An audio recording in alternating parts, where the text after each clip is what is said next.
Шинжээчийн цаг хөтөлбөрийг Голомт банк үзүүлж байна.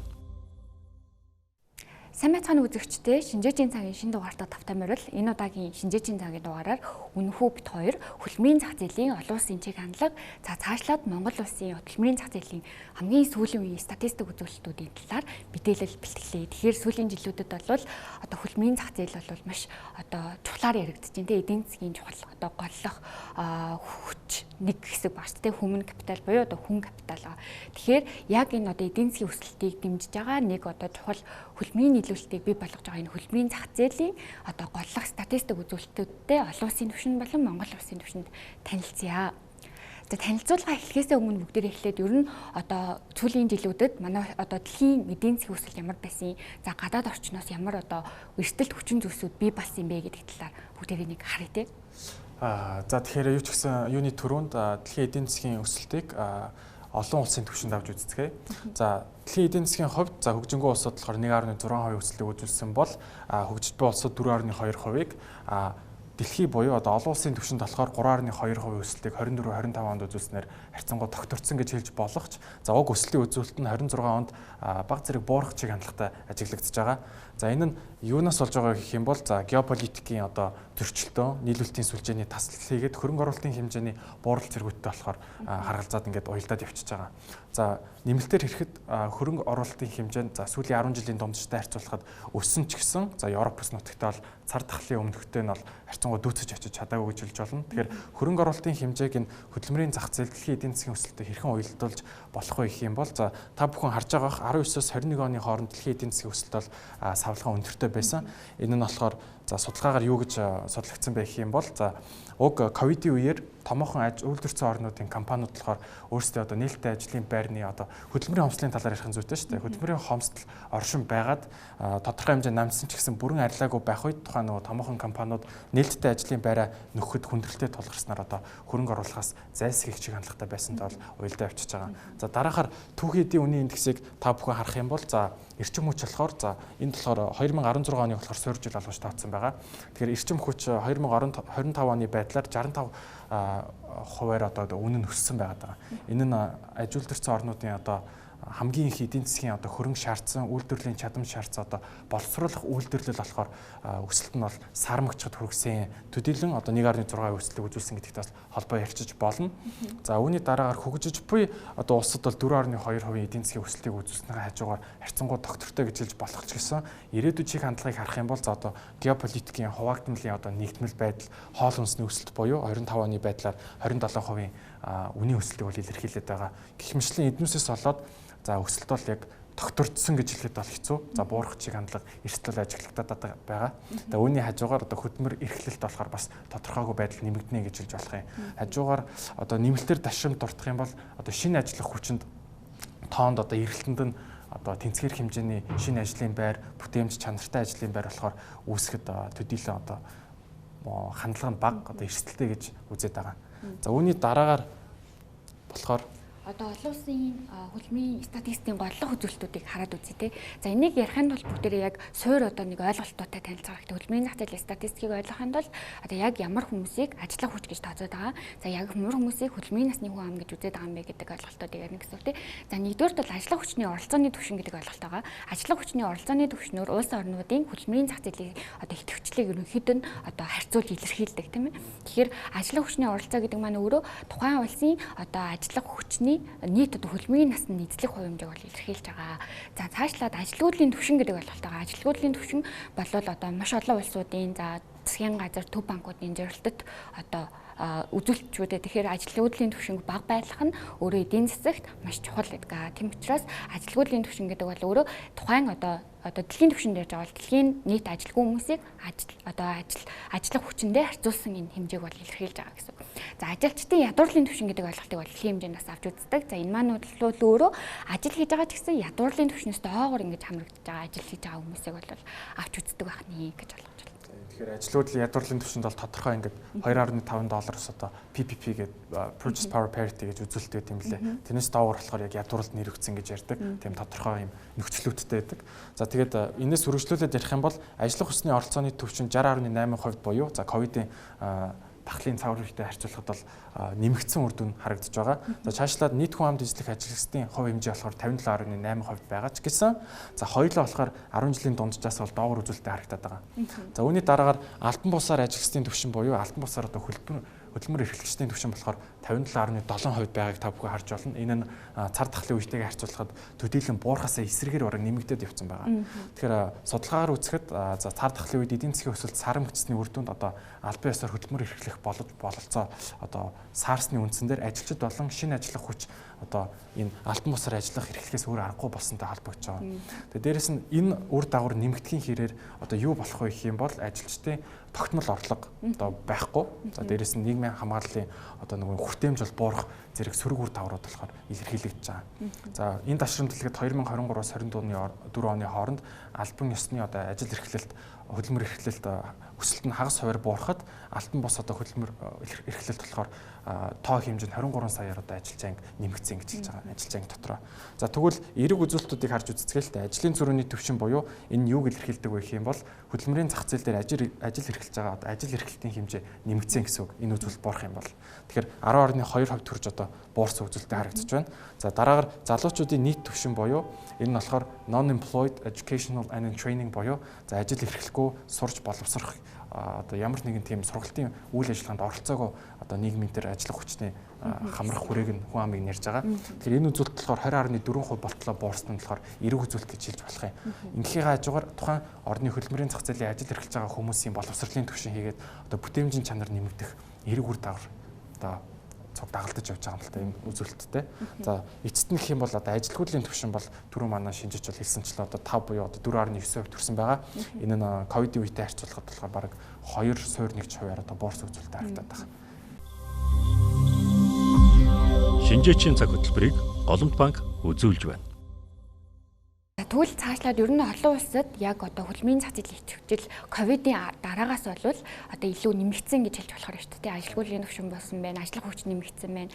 Нөгөө талаа бас албан ёс хөдөлмөр эрхлэлтээс тодорхой хэмжээгээр нэмэгдсэн байна гэж харж байна. Тэгвэл Монгол улсын хувьд ер нь яасан юм бэ? Сүүлийн жилүүдэд гэдэг ойлголтыг авч үзье. За тэгэхээр Монгол улсын хувьд бол хүн амын өсөлт бол дэлхийн дундажтай харьцуулахад нэлээд өндөр өсөлттэй буюу жил дунджаар нэг 5.1%-аар өссөн байна. За 2024 оны эцсээр болвол манай улсын нийт хүн ам 3.5 сая хүнд одоо хүрсэн байна.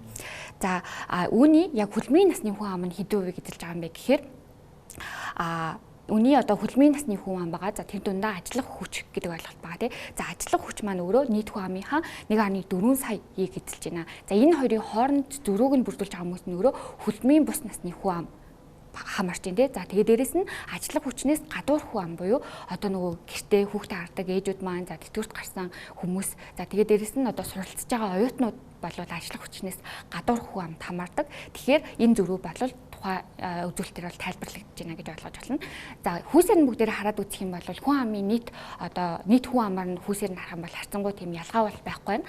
Нөгөө талдаа ажиллах хүчний хувьд хараад үзэх юм бол нийт ажиллах хүчний 55%-ийг нь өөрөө эрэгтэй хүмүүс бүрдүүлж байна. Үлдсэн 45%-ийг нь эмэгтэй хүмүүс буюу одоо баг зэрэг ялгаа харагдаж байна тийм.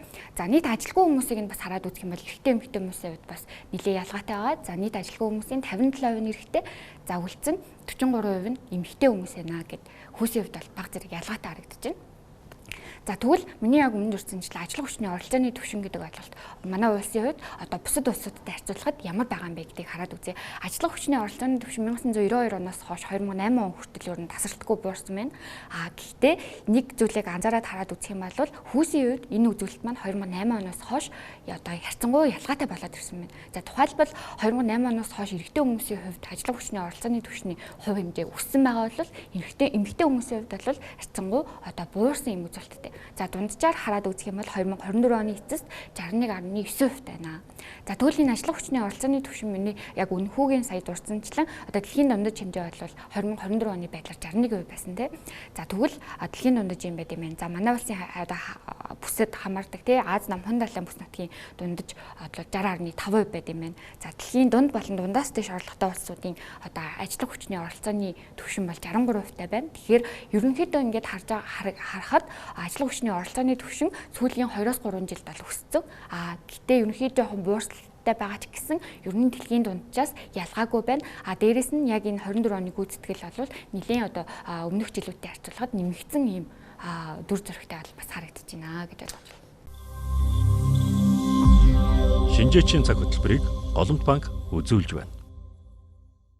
Монголын хувьд болохоор ингэж явж байгаа бол за олон улсын хүрээнд яг тухайн ажил хүчний оролцооны өөрчлөлтийг насны хувьд болон хүүсийн хувьд авч үздэг. Тэгэхээр нийт одоо нөгөө хүн амын насжилт болохоор түргсэнтэй одоо сацуугаар бас адилхан ажил хүчний оролцооны өсөлт гэсэн нэмэгдсэн. Тэгэхээр Монгол улс болон Монгол улсад эрэгтэй эмэгтэй хүүсийн ялгаа нэмэгдсэн гэж хэлсэн шүү дээ. Тэр үүндээ болохоор эрэгтэйчүүд нэмэгдэж байна гэдэг. За тэгвэл орчин үед олон улсад яаж явж байгаа гэх юм бол эсэргээрээ эмэгтэйчүүд нь ажиллах хүчний оролцоо нэмэгдээд эрчүүд нь болохоор буураад байгаа. Эндээс харж байгаачлаа одоо яг энэ үзүүлэлтээс харах юм бол яг насны хувьд ахмаг буюу 55-аас 64 насны эмэгтэйчүүл одоо ажиллах хүчний оролцооны нэмэгдэл нь хамгийн их буюу 5.1% таагаад байгаа. Тэгэхээр үүнээс харж байгаачлаа одоо орлогоор хангилал болон бус нутгаар хангиллын хүрээнд юу харуулж байгаа вэ гэхээр тухайн эмэгтэйчүүдийн ажиллах хүчний оролцоо нэмэгдснээр тухайн одоо энэ бус нутаг болон орлогоор ангилалтай улсуудын за дотоод нийт бүтээгдэхүүнд хэдийн хэмжээний одоо өсөлтийг илэрхийлж байгаа юм гэдгийг харж болно. Тэгэхээр хүн ам зүйн шилжилт нь болохоор ажиллах хүчинд болохоор оролцооны түвшинд нь ихээхэн нөлөөлт юм билээ.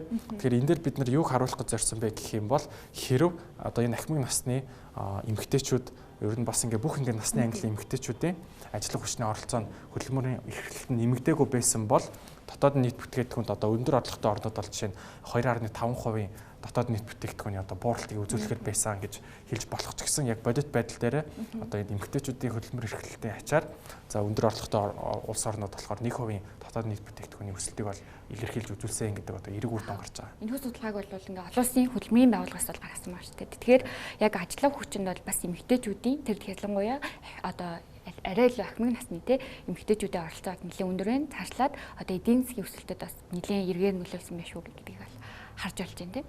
За тэгэхээр за саяны үзүүлэлт болохоор яг нэг ажиллах хүчний оролцооны түвшинг харуулсан бол тэгвэл хөдөлмөр эрхлэлийн түвшинг яг сектороор яаж явж байгаа гэдгийг харж үзцгээе. Сектортээ бид нэр үйлдвэрлэл үйлчлэгээ хөдөө аж ахуй гэж үзсэн байгаа. Тэгэхээр салбар хоорондын одоо хөдөлмөр эрхлэлийн шилжилт бол ерөнхийдөө 2015 оноос үндсэндээ зогсон байдалд ороо сармэгцэн гэж хэлэхэд бол хэлцдэггүй байх. Дээрээс нь одоо нийт ажил гэстэй за хөдөлмөр эрхлэлтийн 26 хүртэлх хувь нь болохоор дангаараа хөдөө аж ахуйн секторт бол харьяалагдаад байгаа. Тэгэхээр хөдөө аж ахуйн сектор болохоор 26% эзэлж ивэл за сүүлийн үед хамгийн их одоо өсөлтийг одоо эзлэгчийн харуулж байгаа сектор болохоор үйлчлэгээний сектор байгаа буюу 50.3% үзүүлж байгаа.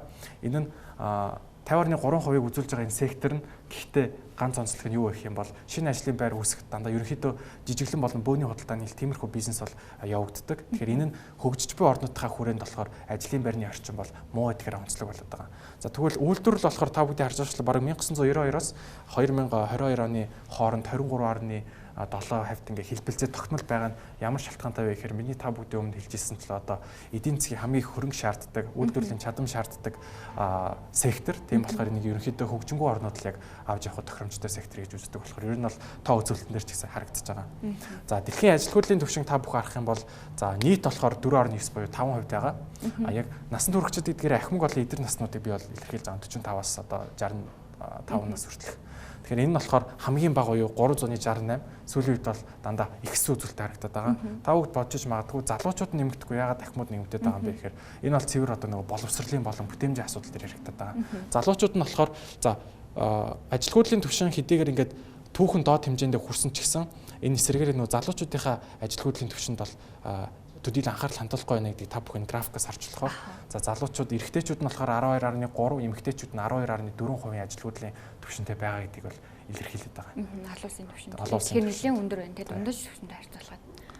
За тэгвэл цаашлаад сая хэдүүлээ болохоор ингээд секторлоод ярьчихж байна л та. Тэгвэл хөдөлмөрийн насны хүн амд эзлэх одоо ажиллах хүчин тэгүүдээр нь бүс нутгуудаар харж үзэх юм бол за хагасаас илүү болохоор Аз твд болохоор бүс нутагтай байгаа. Тэгэхээр Төв Аз, Өмнөд Аз, Аз нохын далаа болон Зүүн Азууд ерөнхийдөө бол бараг 60 хүртэлх одоо хувийг бол эзэлж байгаа. За үүний дараагаар одоо энэ Латин Америк, Хойд Америк бол энэ Европын орнод ороод байгаа. Харьцангуй одоо илүү их хүн амтай улсуудыг хамруулж байна.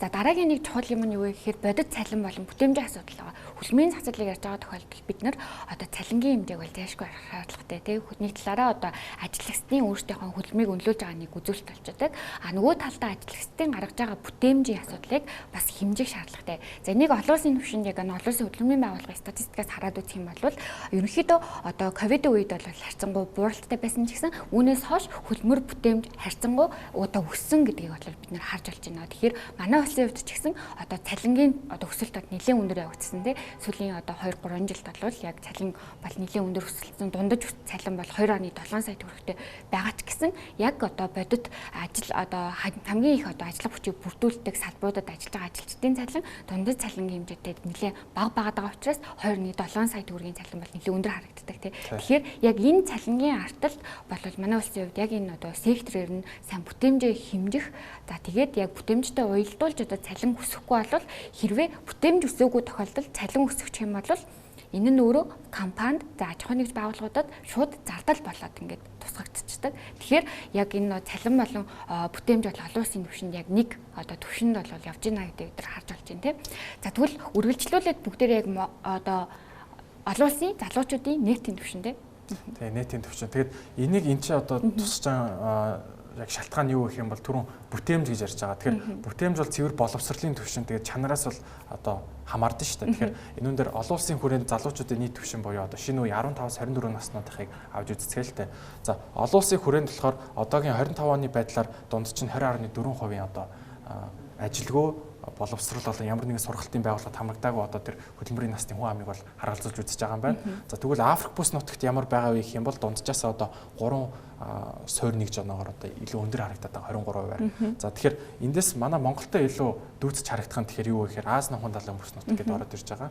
Аз намхан далайн бүс нутгийн хувьд за 20.4 гэж олон улсын хүрээнд яригдсан бол манайх бол 20.5%-тай бол явж байгаа бүс нутгийнхаа хүрээнд. Гэхдээ Монголын хүрээнд энэ нь болохоор 14%-тай гэж одоо гарч ирсэн. Тэгэхээр энэ манайх бүс нутаг болон бусад одоо бүс нутагтай харьцуулахад одоо энэ нийт буюу одоо ажилгүй боловсролгүй байх түвшин болохоор төдийлөн бага байна гэж бол эрэг үзүүлэлт бол гарч ирж байгаа. Сайн байна. Шинжээчийн цаг хөтөлбөрийг Олонт банк үзүүлж байна. За үргэлжлүүлээд яг одоо Монгол улсын яг хөдөлмөрийн зах зээлийн статистик үзүүлэлтүүдийг хараад үзье. За ингээд ажилгүйдлийн түвшин гэр нь харах юм бол сүүлийн жилүүдэд одоо эдийн засгийн өсөлттэй уялдаад ажилгүйдлийн түвшин 2025 оны эхний хагас жилийн байдлаар хамгийн доод түвшинд ер нь бол ирсэн байна. За 4.5%-тай.